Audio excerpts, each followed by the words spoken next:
Chapter 1. Nobody loves you when you're down and out. 27th of August, 48 BC, off the coast of Paphos, Cyprus. My knowledge of philosophy can be condensed into the inscription at the pronaos of Apollo's temple at Delphi. Know thyself.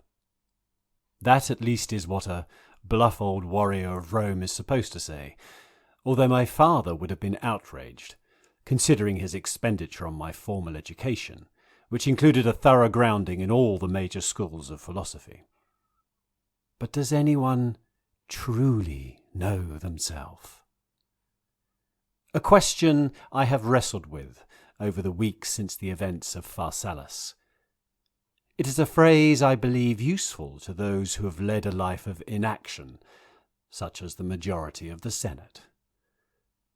On occasion, I wish my old friends Theophanes or Varro were here, to immortalize my words in the self-aggrandizing and effective fashion my former father-in-law has his own. What did Cicero say of Caesar's written accounts of his campaigns? Caesar wrote admirably. His memoirs are cleanly, directly, and gracefully composed, and divested of all rhetorical trappings. And while his sole intention was to supply historians with factual material, the result has been that several fools have been pleased to primp up his narrative for their own glorification. But every writer of sense has given the subject a wide berth. No slouch himself in the oratory department, Cicero also commented, "Do you know any man who, even if he has concentrated on the art of oratory to the exclusion of all else, can better speak than Caesar? Or anyone who makes so many witty remarks? Or whose vocabulary is so varied and yet so exact?" Well, that's what I am up against.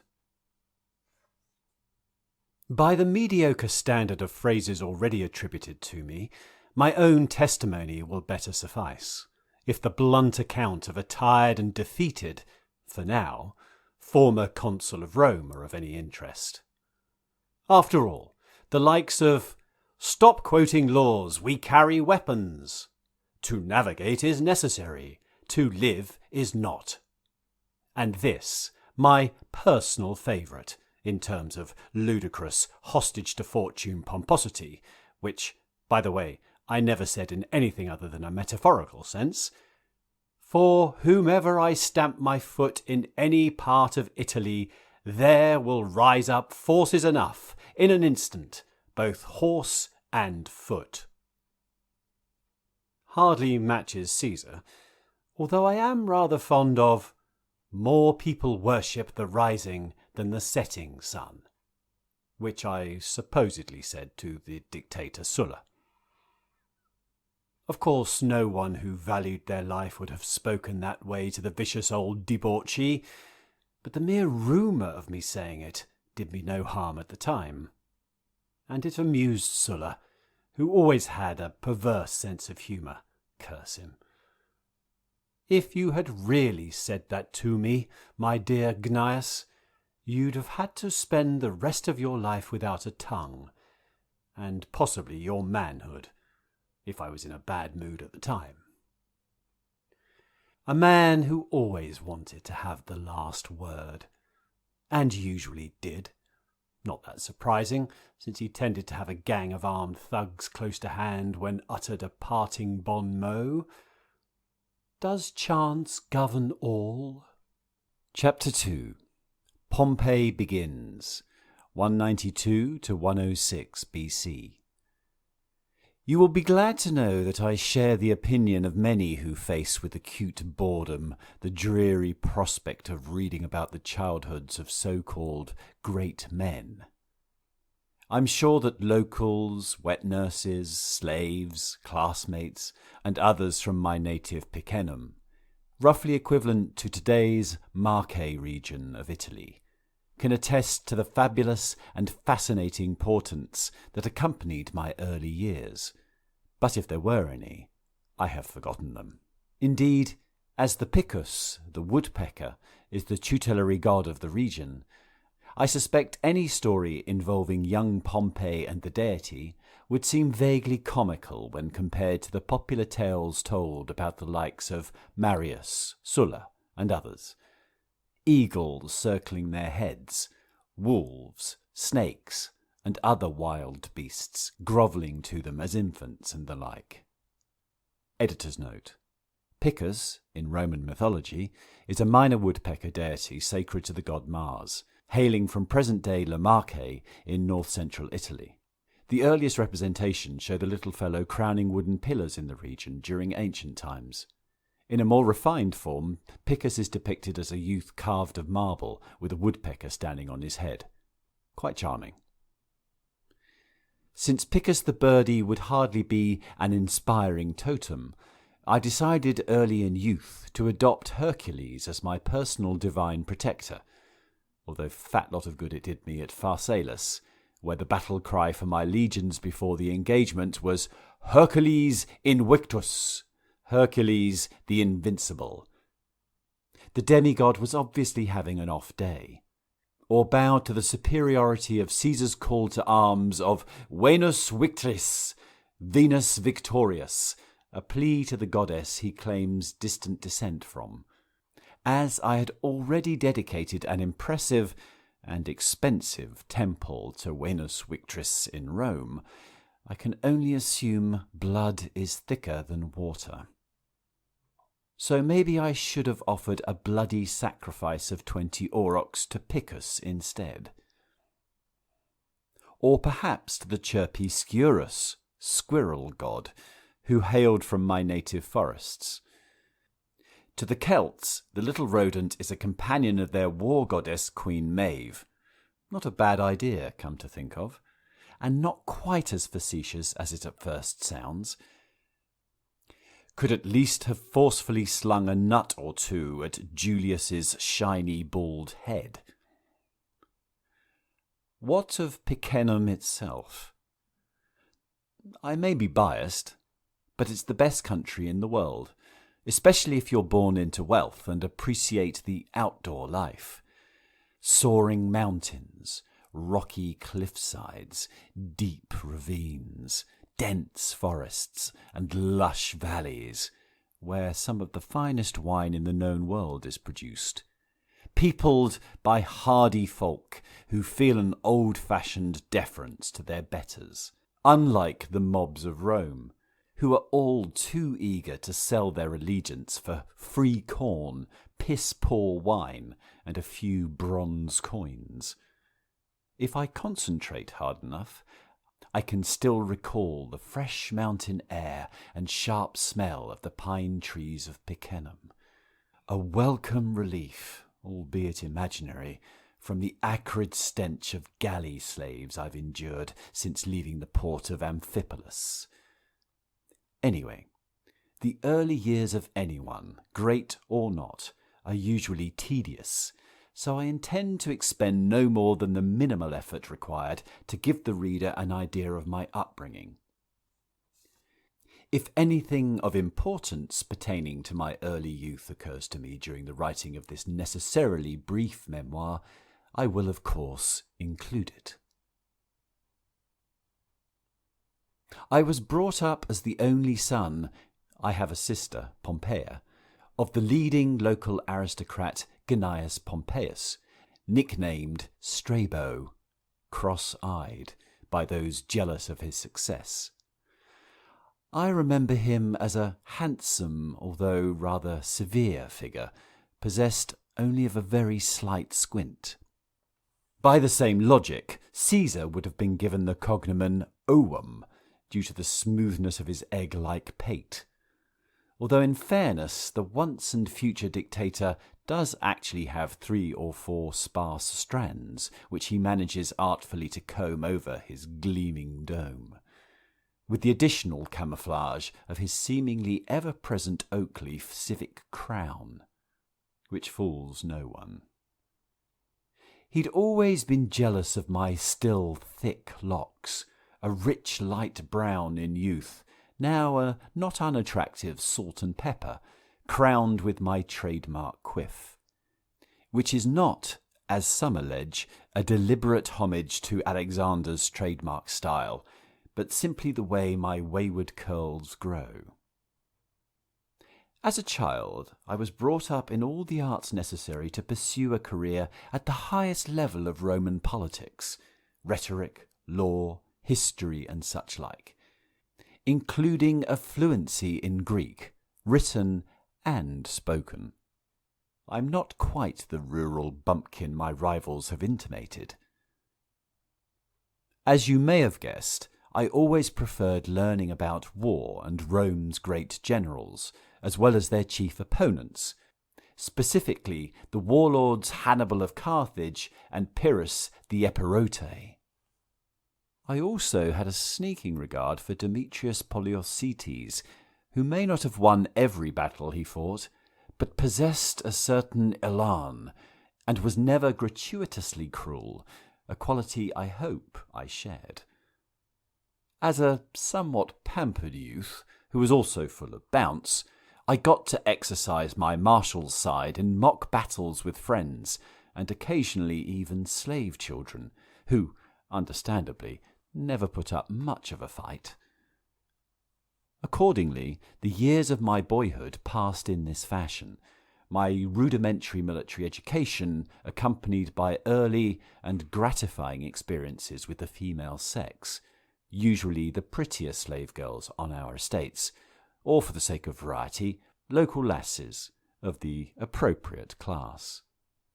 Probably more than a few feisty byblows causing trouble up in Pickenham to this day, I'll warrant. Good luck to them.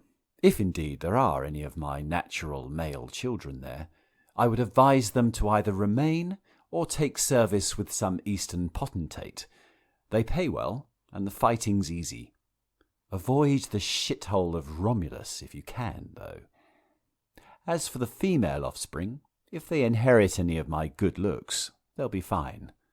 That was by way of a joke, but all the same. Truth be told, I don't look particularly Roman, at least not to the senatorial elite. My luxuriant curly chestnut locks, snub nose, muscular physique, and rather benign, starry-eyed expression contrasted mightily with the crew-cut, aquiline-nosed, desiccated, and deliberately severe worthies. To my mind, another advantage of life in the wholesome air of the countryside was never being introduced to the Eastern habits of many of the Roman nobility. I may be old-fashioned in this respect, but the thought of playing the catamite as a youth, or indulging in pederasty when older, always repelled me. If you ask Caesar, or many of his simpering myrmidons, you will no doubt receive a different answer. What did JC's own legions sing about his sexual adventures? Every man's a woman, and every woman's man. One of the few things, apart from his follicular deficit, to really annoy Caesar is to mention his supposed stint as the gunsel of the Bithynian king Nicomedes. I don't actually believe much of the scurrilous stories, but I have some questions about his time as a hostage of Cilician pirates. When I defeated them in a lightning campaign, Julius himself admired it, captive pirate admirals told me some interesting tales about Caesar's 38-day interlude as the hostage of their since-deceased corsair colleagues. He claims to have regaled them with his own attempts at epic poetry and chastised their manners and lack of learning. They were pirates, for God's sake. What did he expect? A symposium of philosophers? Promising to see them all executed when he was free. Apparently, his disgust for the brigands didn't stop him enjoying the favours of deckhands and a cabin boy or two. That led me to understand why, when his ransom was paid, the young Caesar gathered a small fleet, proceeding to capture and crucify the band of salty sea dogs. But at least he cut their throats before the buccaneers, including cabin boys, were nailed up, which was a small mercy. Oh, by the way, if you have wondered if there are any similar stories about the great Pompey's dalliances with the gamine youths of Armenia, Syria, Palestine, and all the rest, the answer is simple. There aren't any. Now the Black Sea Amazons, if indeed they were, of the Caucasus, that would be an entirely different matter. And if you have read anything about my Eastern campaign, in which I encountered the legendary females fighting on the side of the Albanian king Oroeses, you may recall my victory at Abbas, where I hid my infantry behind a screen of cavalry and enveloped the enemy. A stratagem adopted by Caesar at Pharsalus. I should have been wise to that one. Julius was never one to reject a good idea, even if it was someone else's. On an entirely different note, some accused the Picentes, and the gens Pompeia in particular, of possessing more than a little Gaulish blood, a gift from Brennus's rapacious invaders over 2 centuries ago. If so, it gives me little cause for concern. They were fine warriors who, as you will remember, conquered Rome itself, leaving the locals to either flee or cower behind the walls of the Capitoline. Better a half-blood Piscine than the watery ichor of some effete Romans I could mention. The etiolated Marcus Junius Brutus, a uniquely hypocritical blend of gouging moneylender and philosopher Moncay. Young Brutus joined me against JC, even in the knowledge that I rightly, permanently disposed of his equally useless old man after a failed rebellion years ago. Grovelled to Caesar to spare his wretched life after Pharsalus, if the hearsay on my journey since the battle is to be believed, which was granted, but only by virtue of his mother Civilla's, who was once said to be hot stuff, relationship with the ageing, bald whoremonger. Brutus will never be remembered, that's for sure, unless it's by the family of his debtors sold into slavery. And that also goes for slow-witted Lepidus, whose foolish father at least had the common sense to die before I could get hold of him, after finishing Brutus Senior off in the same ill-starred revolt. Lepidus Senior was especially culpable, since in my relative innocence, and against Sulla's advice, I supported his election as consul, giving me one of my first tastes of political humiliation. I hear that the young Lepidus is doing well under Caesar. By the gods, he must have found a use for the blue-blooded oaf I never could. Before any reader comes away with the impression that us Pompeys were essentially provincial nobility, i.e. rich but uncultured hayseeds, I perhaps should mention my late great-uncle, the noted satirist Gaius Lucilius, whose work even Cicero admires.